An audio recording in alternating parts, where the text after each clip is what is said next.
Hi guys, আজকে চলে এসেছি ইস্টার সানডের ভিডিও নিয়ে। অনেক দিন পর আমি আজকে ভিডিওটা আপলোড করছি, যেহেতু আমার এক্সাম ছিল এর জন্য আপলোড করা হয়নি।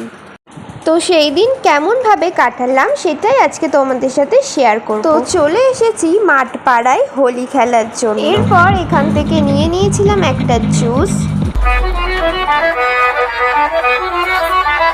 তো এখানে হোলি খেলে মজা করে দেন চলে গেছিলাম বাড়িতে। আর সেদিন লাঞ্চে ছিল ফ্রাইড রাইস আর চিলি চিকেন। লাস্টে ছিল মিষ্টি আর দই। আর দই তো আমার সব সময়তেই খেতে খুব ভালো লাগে। সন্ধেবেলায় চলে গেছিলাম প্রোগ্রাম দেখার জন্য।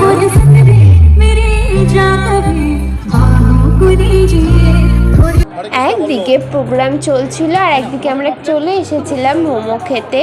তো তখন প্রায় 9:30 বাজে, এর জন্য তারপর আমরা চলে গেছিলাম বাড়ি। তো ভিডিওটা এখানে এন্ড করলাম।